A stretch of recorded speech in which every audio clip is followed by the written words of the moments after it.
don't you get that camera out of my face, man? It's heartless. Get out of this.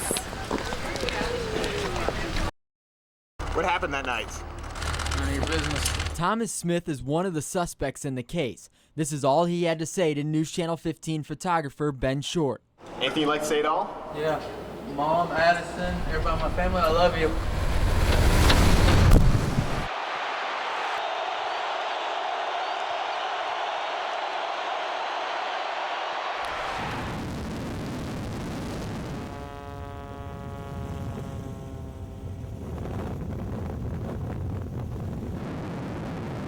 People are pumping gas.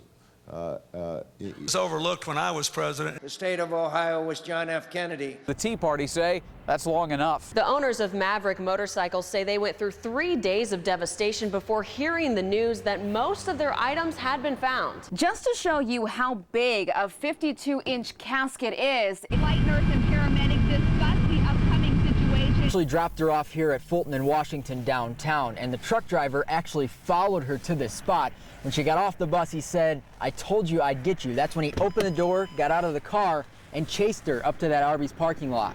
On the inside, the facility offers all kinds of opportunities for skilled professional skaters, hockey enthusiasts. To get to the bottom of things, Lauren decided to get to the bottom of the hole.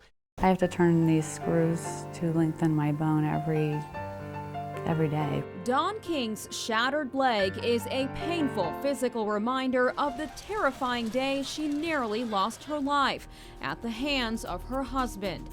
Dawn married Wayne King last June, but by November, their relationship turned rocky. She says Wayne started getting angry all the time, breaking her things and threatening to harm her. Dawn got a protective order against him, but it didn't stop him from repeatedly threatening her. He was going to make sure that he was going to destroy me and everything around me. Did you believe him? I didn't really think that he would go to the extent that he did. That extent would change Dawn's life forever. She says the constant harassment had gotten so bad, she and her 13-year-old daughter decided to get away for a while. One March morning, the two were packing inside when Wayne showed up in a rage. Dawn's daughter ran to a neighbor's house to get help, leaving Dawn and Wayne alone in the house. At that time, I seen a shotgun. And I knew at that point in time, things weren't gonna be good. What happened next is frightening. We have like this step up that goes into the living room, and he like lays my head on there, and he picks up his foot and is getting ready to like kick my face in. And then he decides not to, and he's like, "No, wait a minute, I'm gonna load this gun." Dawn says Wayne intended to kill her. So he points it directly at my chest, and I push it down. And that's when he shot my foot. What are you thinking at that time? I'm thinking I'm gonna die. Outside, a SWAT team and dozens of officers surrounded her home. For the next 5 hours, they tried to negotiate with Wayne as he held his bleeding wife hostage. I keep going up, I'm passing in and out, and shaking. Dawn was praying for a miracle, but she was quickly losing hope and a lot of blood. Towards the end, no, I thought I was gonna die. Because I couldn't hardly hang on, you know? It was like I didn't know what time it was, but I know it had been a very long time. Every time I dozed off, he'd kick my leg. He did a lot of things, hurtful things in there. That's when officers finally decided to end the standoff by shooting and killing Wayne. Dawn was rushed off to help. I was very scared. I was really scared. I didn't want to die. Now surrounded by faith and friends, Dawn is picking up the pieces. But she says her ordeal didn't have to happen. Dawn tells me Wayne constantly violated his protective order, harassing her with phone calls, text messages, and by breaking into her home. But Wayne was never arrested. We called the cops all the time, all the time, all the time, all the time. Now she wants to spread awareness about how her situation can happen to anyone. Protective order is supposed to be in place to protect the person. And if it's not going to be enforced, if breaking of the protective order is not going to be enforced, there's going to be a lot of people die. The arrests. There's a devil out there, and meth is it. The trash. The methamphetamine problem goes well beyond just the drug itself. The devastation. I don't think people really have a full grasp of what is actually going on. Decades ago, the idea of mixing ephedrine, a main ingredient in some cold medicines, with battery chemicals and certain fuels was unheard of. Fast forward to today, and meth has exploded on the scene with no signs of fizzling out. In my 24-plus years of law enforcement, this is the most hideous drug I've seen. 3 undercover officers tackle the problem in Kosciuszko County. We're on the front line of it 7 days a week, 12, 14, 16 hours a day. Through tips and text from informants. Heroin is back in town. All the meth crooks are getting hit. But it's not easy, at least not as easy as it is to make the drug. You can find evidence of that all over, in discarded pop bottles and coffee filters. This is usually what they throw away. Making one of the most common calls these officers get reports of hazardous meth lab trash. Trash left on the side of the road or tossed outside a church or business. Most look like a simple science project. What you're looking at right there is an ACL generator. But the converted pop bottles and split batteries, that is the explosive nature of the meth lab, are a big danger to whoever finds them. It's hazardous waste. It can hurt you. It can burn you with some of the chemicals that are in it. That's not stopping users from taking those meth labs out on the road. Kosciuszko County Police have found them on a moped, in cars, even backpacks. They estimate as many as 70% of inmates in the county jail are there because of the highly addictive drug, either for being busted with it or caught stealing to get high. It makes you feel like Superwoman, but then afterwards, you got to have it to even get out of bed. Part of that statistic, 40-year-old Dina Davis. She's doing time for theft charges she admits relate back to meth. She's been doing it since she was 21. It is the first hit of the downfall of the rest of your life. If you've never smoked it, don't ever smoke it. It's one thing to hear it from police, but Davis says to take her word for it. If she could go back, she would never have taken that first hit. She says the drug ruined her life and the lives of her 3 kids. I missed a lot of special moments in their lives. This year, my son, he turned 21. I'm in jail. I came to jail on my daughter's 16th birthday. I might be out on my youngest's 13th birthday. Addiction's a strong thing, and meth is it's a monster. It's a monster. It really is.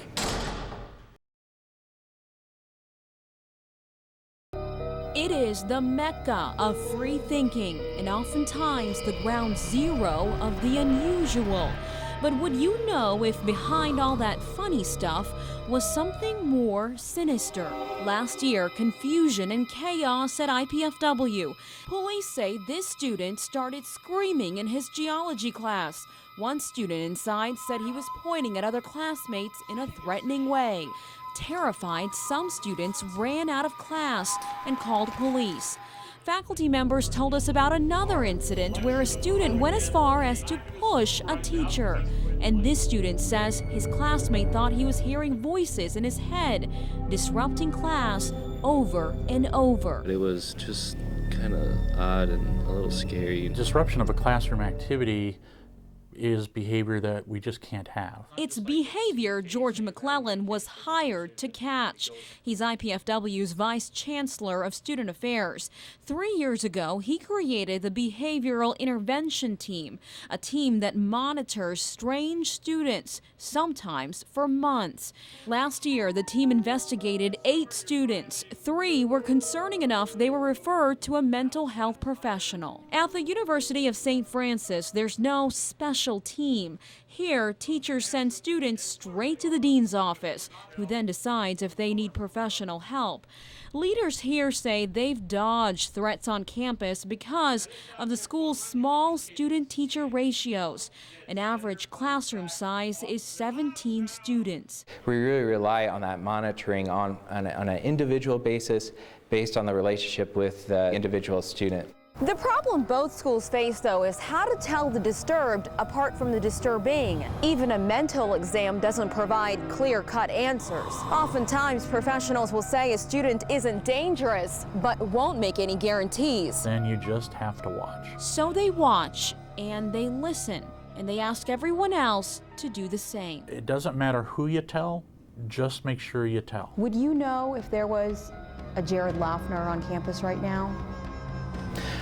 I believe that, we would know. I would have no way of knowing if there's a Jared lost. I mean, you mean guarantee? No, I have no guarantees. Do you carry any bath salts here? I carry a bath. Yeah, we want it. Undercover, we went into tobacco stores across Fort Wayne, and we found bath salts flying off the shelves. At one shop, the price was pretty steep. It's $20 for the half gram. $20 for half a gram. The high price might be because these aren't your typical bath salts, even though the labels clearly say external use only.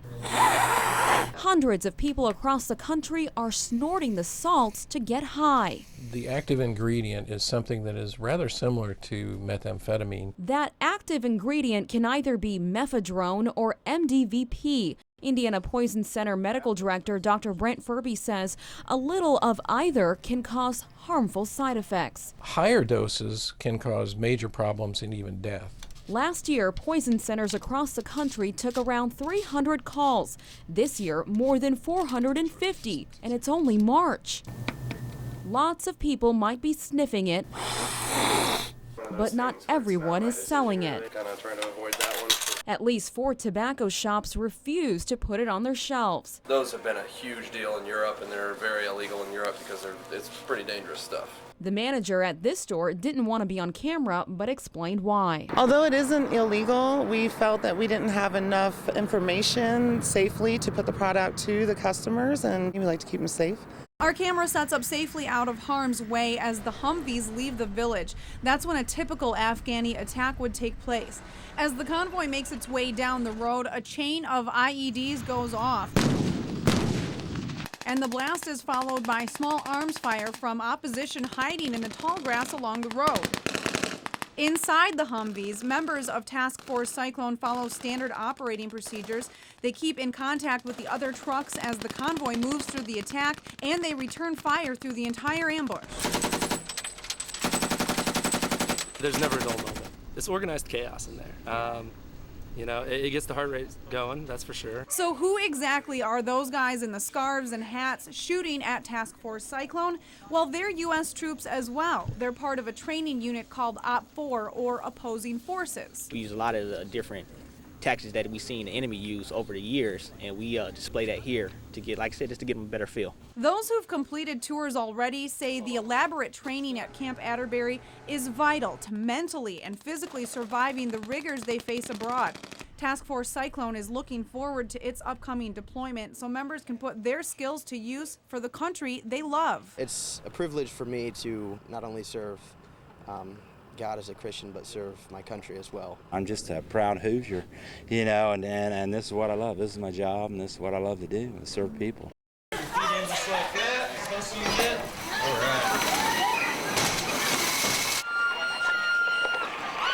For more than 75 years, families from all over the Midwest have made the trek to northern Indiana's Pokagon State Park, only to launch themselves downward. It's just exhilarating. The young men that came here and actually built Pokagon State Park in 1935, and they started with one lane, went down with one giant curve, and then really it has just evolved through the years. About 80,000 people race down this frozen track every year. If you want to be one of them, plan your trip now because time is speeding by. We run every weekend, starting the day after Thanksgiving until the last Sunday in February. Not to be left behind by the season. Make sure you stay on this platform. You're going to cross your legs and you're going to hold your arms up. I tucked in. Let's do it. And went for it. Not once. Here we go! But twice. Woo-hoo! It'll get you, and you'll be hooked. Because you want to go again and again. The slick slope starts with a 30-foot drop.